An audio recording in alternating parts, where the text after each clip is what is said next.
Hello, Diamonds! It's your lovely sweetheart, Josh Diamond again. It's been a while since the last time I made content like this, and now I'm back and eager to share you another brand new topic that we will be exploring right now. Today, our main goal is for us to develop and embrace into our own Filipino literary pieces. Particularly, we will be delving into Filipino riddles, Filipino lullabies, and ang mga kwento ni Lola Basyang ni Severino Reyes, retold by Christine Belen.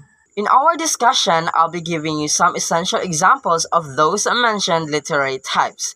For riddles, I'll be giving you 3 examples as well as for the lullabies. And for ang mga kwento ni Lola Basyang, I'll be only reading and sharing you 1 example of it. So are you ready for our brand new exploration? Well, if you are, then let's begin. First up, let's talk about Filipino riddles. What are Filipino riddles? Filipino riddles, known as bugtong, are traditional puzzles deeply embedded in Philippine culture. They typically consist of metaphorical language and wordplay, challenging individuals to think creatively and critically to decipher their meaning. Often used in social gatherings or as a form of entertainment, solving these riddles fosters linguistic skills and cultural appreciation. Now let's have a game. Instead of giving you directly 3 examples of Filipino riddles with the answers as promised, I'll be only reading the riddles and you have 5 seconds to guess the answer. Are you ready? Well, you should be. Let's start the game.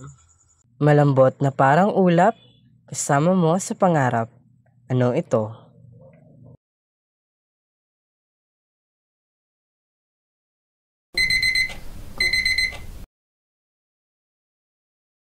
Hindi pari, hindi hari, ngunit nagdadamit ng sari-sari.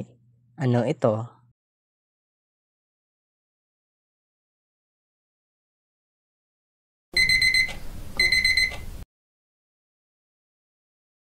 Narito na si Katoto, may dala-dalang kubo. Ano ito?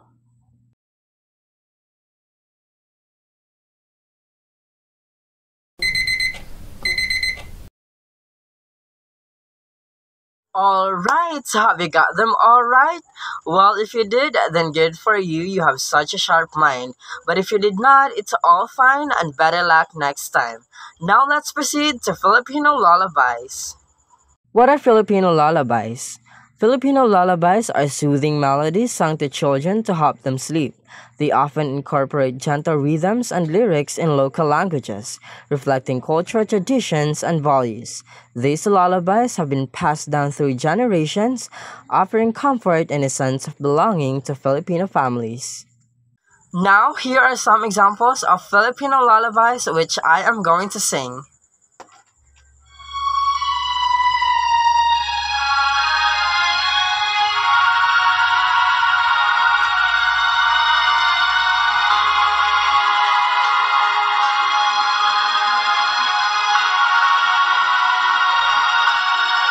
Hindi magbaliw ang dati kong araw nang munti pang bata sa piling ni nanay. Nais kong maulit ang awit ni inang mahal, awit ng pag-ibig habang ako'y nasa duyan. Sana'y di magmaliw ang dati kong araw nang munti pang bata sa piling ni nanay. Nais kong maulit ang awit ni inang mahal, awit ng pag-ibig habang ako'y nasa duyan. Ili-ili, tulog anay, wala diri imong nanay.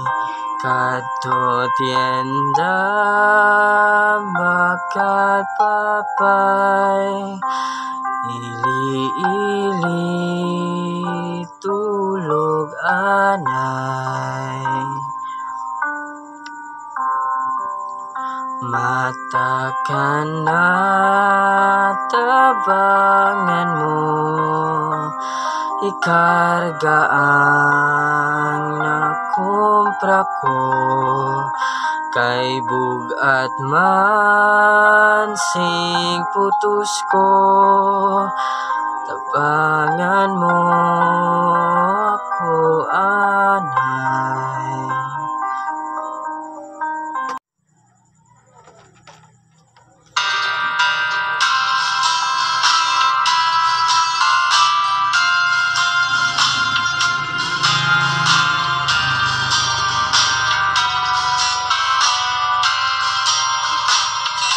Dandan so'y bayaan pa ikaw,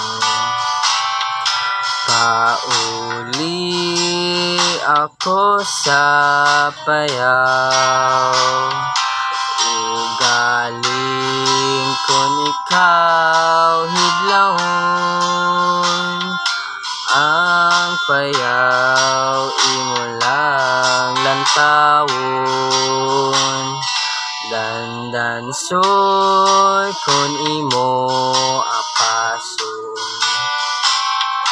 isang tubig di ka magbalong, o galing kon ikaw uhawon, sa dalan magbubon-bubon.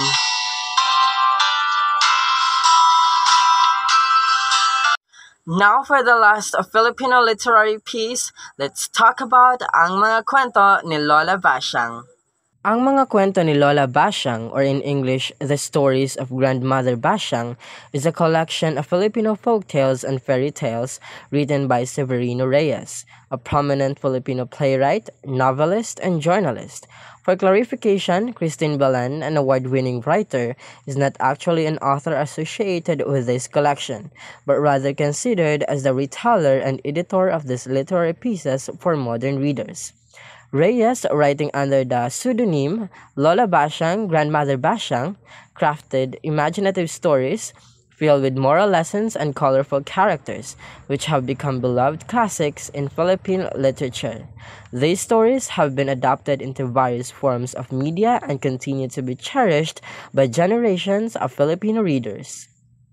Okay, so I'll be sharing you now one example of kwento ni Lola Basyang entitled Ang Binibini na Tumalo sa Mahal na Hari. Noong unang panahon sa isang kaharian sa Tondo ay mayroong dalagang balita sa ganda at talino. Anak si Sharay ni Tasan na isa sa mga utusan ng hari. Maraming binatang nanliligaw sa kanya at isa na rito ang anak ni Dato Abdul. Alam ba ninyo na bawal dati na mag-ibigan ang dalawang taong hindi magkauri sa lipunan?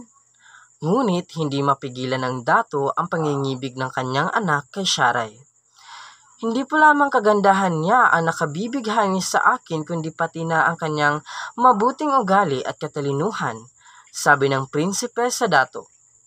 Nabuo ang isang plano sa Dato. Dadaanin niya sa pagsubok ang binibini. Inutusan niya sila Mukot. Hindi ito dapat malaman ng ninuman. Utos ng Dato. Nanginig sa takot sila Mukot. Para na rin kasi niyang anak si Sharay dahil anak ito ng kaibigan niyang si Tasan. Masiglang sumalubong si Sharay kay Lamukot na makita ito sa bungad ng kanilang bahay. Ipinag-uutos ng mahal na Dato na lutuin mo raw ang pipit na ito ng 12 putahe. Kamatayan ang parusa kapag hindi mo nasunod ang utos. Parang kinurot ang puso ni Lamukot sa dalang balita. Hindi naman napawi ang sigla ng binibini. Tinanggal niya ang panyata sa buhok tsaka inabot kay Lamukot. Pakisabi sa mahal na Dato na gawin muna niyang 12 pinggan at panandok ang aking panyeta upang mapaglagyan at maipangkuha ng 12 putahe ng pipit na lulutuin ko. Sagot ni Sharay. Muling pinabalik ng dato sila Mukot kinabukasan. Ipinag-uutos ng mahal na dato na ipagpalit mo ng ginto ang tupang ito, ngunit ibalik sa kanya ng buhay pagkatapos. Parang nasasamid na sabi nila Mukot. Kinabukasan, inahitan ni Sharay ng balahibo ang tupa. Ipinagbili niya ang balahibo kapalit ng isang garapitang ginto. Pagkatapos ay nagtungo siya sa kaharian ng dato upang isauli ang tupa at ibigay ang ginto. Humanga ang dato sa katalinuhan ng binibini, ngunit hindi pa doon nagtapos ang kanyang pagsubok. May sakit ang dato at nangangailangan ng gatas ng lalaking kalabaw para siya ay gumaling. Ikaw, Sharay, ang napili niya maghanap nito. Pinagpapawisan sila Mukot sa matinding utos ng dato. Samantala, nagpasabi noon ang dato sa buong kaharian na walang sino mang maliligo at maglalaba sa ilog kinabukasan dahil maliligo siya. Nang gabing iyon, kinatay ni Sharay ang alagang baboy sa banig ng kanyang ama. Maagang maaga kinabukasan ay nagtungo na siya sa ilog upang labhan ang banig na puno ng dugo. Galit na galit ang dato na umagaw sa kanyang pinagliliguan ang dugo. Pinag-utos niyang hulihin ang taong naglalaba. Nagulat siya nang si Sharay ang nadakip ng mga gwardya. Ano ang dahilan ng nilalaba ka ng banig? Hindi mo ba alam na ipinagbawal ko ang paglalaba at paliligo ngayon? Sabi ng dato. Paumanhin po, mahal na Dato Abdul, ngunit hindi ko dapat ipagliban ang paglalaba ng banig na pinanganakan ng aking ama. Mahinahong sagot ni Sharay. Hindi maaaring manganak ang lalaki. Nalaki ang butas ng ilong ng dato sa katwiran ng binibini. Kung gayon po, hindi rin maaaring magkaroon ng gatas ang lalaking kalabaw, sagot ni Sharay. Hindi nakaimik ang dato. Pumalakpak na malakas sila Mukot pati na rin ang mga gwardya. Ibinigay ni Dato Abdul ang kanyang basbas upang maipakasal si Sharay sa prinsipe. Alam niyang magiging katuwang ng kanyang anak ang matalinong binibini sa maayos na pamamalakad ng kanilang bayan. The end. So that would be all for today, Diamonds. I hope that you had fun watching my video. Until next time again for another brand new fun exploration. Thank you for watching and keep shining bright like a diamond. Bye-bye.